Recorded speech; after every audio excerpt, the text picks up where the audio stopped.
The satellite phone on the rig floor buzzed at 3:47 a.m., cutting through the howl of the Gulf wind.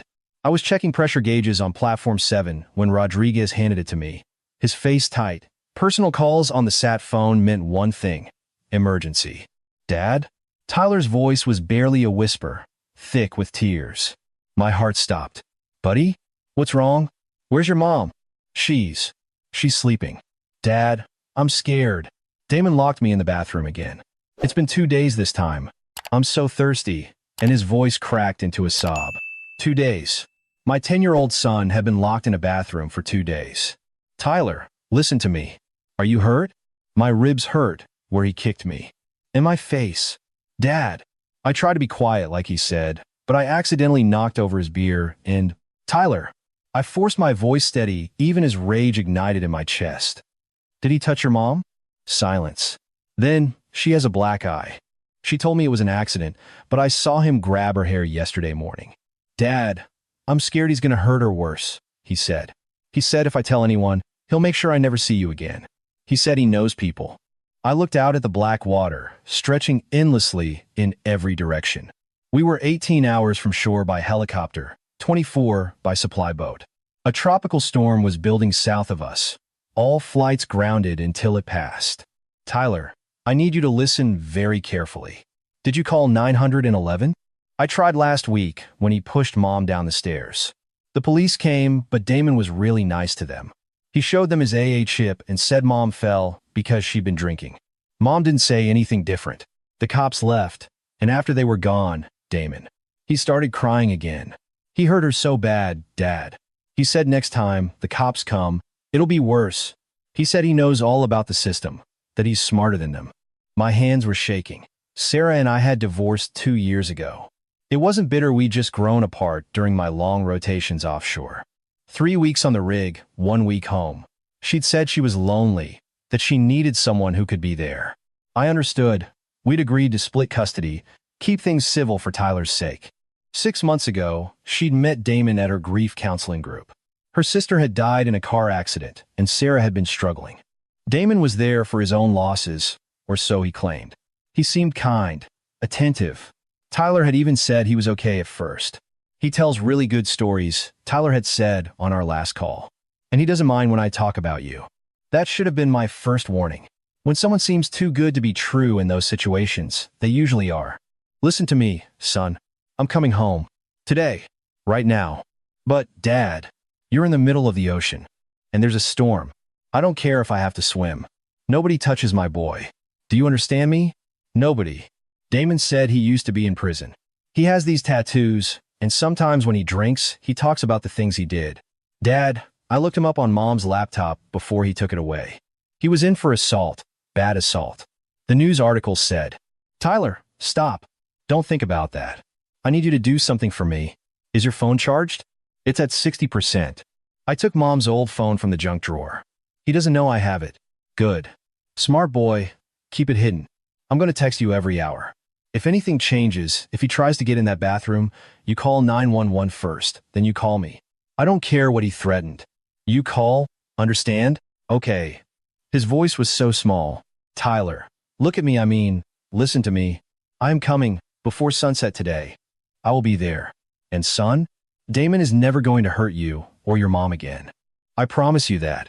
After I hung up, I stood there for 30 seconds, staring at nothing, every alarm in my brain screaming. Then I was moving. I found Frank, the platform manager, in the control room. "I need to get off this rig. Now." He looked up from his monitors. "Morrison, we're locked down. Storm's building. No flights until. My son is being beaten by my ex-wife's boyfriend. He's been locked in a bathroom for 2 days without food or water." Frank's expression shifted. He had 3 kids of his own. "Jesus, have you called the police?" "He called them last week. Guy manipulated his way out of it. He's an ex-con, Frank. Knows how to play the system. I need to get to Houston before this escalates. Jake, the supply boat isn't due for 6 hours. And even then, with these swells, then I'll take one of the emergency craft. You can't be serious. In these seas? That's suicide. My son is trapped with a violent criminal who's beating his mother. What would you do?" Frank stared at me for a long moment. Then he grabbed his radio. Martinez, prep the fast response boat. We've got an emergency evacuation. Boss. We're under storm protocols. No launches. Martinez, my authorization. Prep the boat. The next 2 hours were chaos. I grabbed my gear, called my brother in Houston, told him to meet me at the marina. I tried calling Sarah's number 17 times. It went straight to voicemail every time. I texted Tyler, hang tight, buddy. Dad's on the way. The response boat was a reinforced speedboat designed for emergency medical evacuations. It could handle rough seas better than the standard craft. But in these conditions, it was still going to be hell. The wave heights were already at 12 feet and building. Rodriguez grabbed my arm as I headed down to the launch platform. Morrison, this is insane. Wait for the storm to pass. Would you wait if it was your kid? He didn't answer. He just handed me his waterproof bag. Extra flares, GPS beacon, and this. He pressed something into my hand. His wedding ring, for luck, bring it back. The launch was brutal. Waves slammed the boat as we cut through the storm swell. The pilot, a Cajun named Boudreaux who'd been running these waters for 20 years, didn't say much. He just pointed us toward the coast and throttled up. 3 hours in, my phone buzzed. Tyler, he's awake, banging on the door, asking where Mom's phone is. Dad, I'm scared. Me, stay quiet. Don't answer. I'm 2 hours out. Tyler, he's really mad. I can hear him yelling at Mom. She's crying. Me, Tyler, if he breaks down that door, you climb out the bathroom window. You run to the Hendersons next door. You remember them? Tyler, the old couple with the dog? Me, yes. You run there and you don't stop. I'm almost there, son. The Houston Marina came into view at 2:15 p.m., 10 hours since Tyler's call. My brother, Marcus, was waiting with his truck, engine running. Jake, you look like hell. Drive. I'll explain on the way. We flew through Houston traffic, Marcus weaving between cars, while I tried Sarah's number again and again. Finally, on the 18th try, someone picked up. Hello? A man's voice. Damon. Where's my son? Who is this? You know exactly who this is. Where is Tyler? A pause. Then, a laugh. Oh, you're the oil rig guy. Sarah's mentioned you. Listen, buddy. I don't know what your kid told you, but he's a little liar. Always making up stories for attention. Sarah and I are handling. Let me be very clear. I am 20 minutes from your house. If you have touched my son, if you have hurt him in any way, what happens next is on you. Is that a threat? Because I've got a lawyer, friend. I know my rights. And Sarah's my girlfriend now. She doesn't want you coming around, causing drama. I heard Sarah's voice in the background. Weak, Damon, just let him talk to Tyler. A sharp crack. A cry of pain. Sarah doesn't tell me what to do in my own house, Damon said into the phone. And neither do you, rig monkey. You want to see your kid? Get a lawyer. File for custody. Go through the courts like a real man, instead of, I was really hoping you'd be reasonable, I said. I was hoping there'd been some misunderstanding. Thank you for clarifying. I hung up. Marcus glanced at me. That sounded bad. He just hit Sarah while I was on the phone. What's the play here, Jake? I'm getting my son, and I'm making sure Damon never hurts anyone again. Jake, if you're thinking what I think you're thinking, what would you do, Marcus? If it was Emma? His daughter was 9. He didn't answer. He just pressed harder on the gas. We pulled up to Sarah's house at 2:47 p.m., 11 hours since Tyler's call. The neighborhood was quiet, typical suburban Houston, well-kept lawns, minivans and driveways. The kind of place where everyone assumes everything is fine behind closed doors. I called 911 as I walked to the door. 911. What's your emergency? I'm at 4782 Maple Grove Drive. My 10-year-old son has been locked in a bathroom for 2 days by my ex-wife's boyfriend, Damon Martinez. He's also assaulting my ex-wife. I'm entering the house now to get my son. Sir, please do not enter. I'm informing you as a courtesy. Send officers. I'm going in. I hung up and tried the front door. Locked. I went around back. Also locked. Marcus handed me a crowbar from his truck. You sure about this? Call Tyler. Tell him to get away from the door. Marcus dialed. Tyler, buddy, it's Uncle Marcus. Your dad's here. We're coming through the bathroom window in 10 seconds. You need to get in the bathtub and cover your head, okay? Through the phone, I heard Tyler sob with relief. Uncle Marcus, is Dad really here? He's here, kiddo. We're getting you out. I found the bathroom window on the side of the house. It was small, high up with frosted glass. I could hear Damon inside the house, yelling, "Sarah, where's that phone? I know you have another phone somewhere." That little brat called someone. I swung the crowbar. The window shattered. "Tyler, cover your eyes." I reached through, unlocked it, and pulled myself up. It was a tight fit, but I made it through, landing hard in the bathtub where Tyler was huddled. He was so thin. His lips were cracked from dehydration. Bruises covered his arms. His right eye was swollen shut. "Dad." He collapsed into me, sobbing. I got you, buddy." I held him tight, feeling his ribs through his shirt. 2 days without food or water. I wanted to kill Damon with my bare hands. The bathroom door exploded inward. Damon stood there, 6'2", heavily muscled, covered in prison tattoos. He looked surprised for half a second. Then he smiled. "Well, look who finally showed up. The absent father." I carefully set Tyler in the bathtub. "Marcus, take him." My brother came through the window, scooped Tyler up, and got him out. I stood between them and Damon. "You have one chance to step aside," I said. "Or what? You gonna fight me?" "I've been in real fights, Rig Monkey. I've hurt people a lot tougher than you. I don't want to fight. I want you out of this house. Now." He laughed. "This is my house now. Sarah invited me. She wants me here. Don't you, baby?" Sarah appeared behind him, her face a mess of bruises. "Damon, please, just let him take Tyler. Please." He grabbed her arm, yanked her forward. "See? She wants me here." That's when I saw it. The fear in her eyes, the way she flinched when he touched her, the careful way she positioned herself to minimize harm. I recognized it from documentaries, from training videos I'd seen about domestic violence. This wasn't a girlfriend standing by her man. This was a hostage. "Sarah, when did it start?" I asked quietly. "Jake, don't." "When did he first hit you?" I said don't.